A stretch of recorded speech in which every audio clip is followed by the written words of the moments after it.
Look at these absolute units.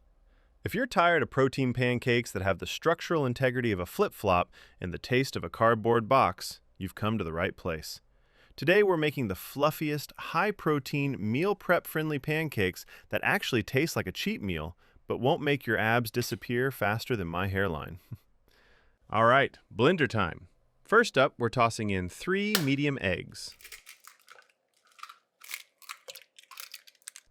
Next, 120 grams, about 4.2 ounces, of 0% fat cottage cheese. I know, it looks like something you'd find in a doctor's office, but trust the process. Throw in 40 to 50 milliliters of water, which is roughly 3 tablespoons. We're also adding 20 grams, or about a quarter cup, of rolled oats for some complex carbs. They also retain water exceptionally well, which makes the pancakes even more moist. Finish it off with half a teaspoon of vanilla extract because we're classy like that. Don't rush this. You want this mixture smoother than your best pickup line that somehow still didn't work. Fun fact, vanilla is actually the fruit of an orchid, which is the only edible fruit in the entire orchid family. Now you can be smart and jacked. Blend this until it's completely smooth, and I mean completely. No oat bits, no cottage cheese chunks, no mystery textures. This is the difference between, wow, these are amazing, and yeah, they're fine. Now we move to the dry ingredients. 60 grams flour, 30 grams protein powder, that's about 2 ounces and 1 scoop respectively, 1 teaspoon baking powder, and a pinch of salt. Mix them briefly. The goal is even distribution. Protein powder clumps easily, so break it up now before it ruins your day later. Also, baking powder needs to be spread evenly, or your pancakes rise like they're on different programs.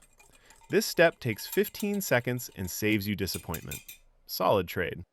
Now pour the blended mixture into the dry ingredients slowly and mix only until everything comes together. No aggressive whisking, no one more stir just in case. Protein batter is sensitive, emotionally and physically. Once it's smooth, you're done.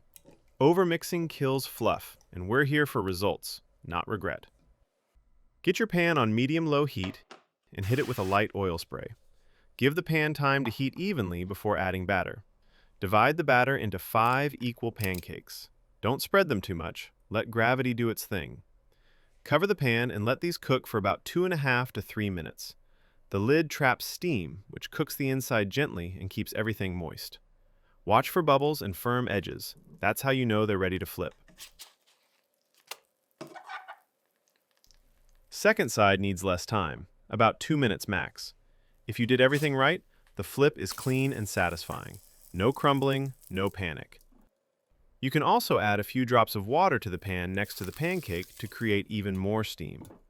Now, while we wait for the bubbles, do me a favor and smash that like button and subscribe.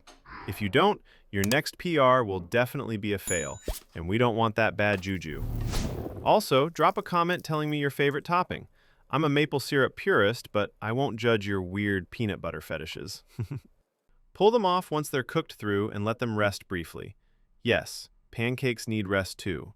Per pancake, you're looking at about 148 calories, 15 grams of protein, and 14 grams of carbs. That's a 1-to-1 protein to carb ratio, which is basically the holy grail of lifting food.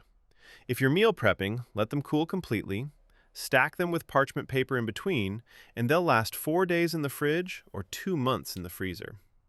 To reheat, use a pan with a splash of water and a lid to bring that fluff back to life.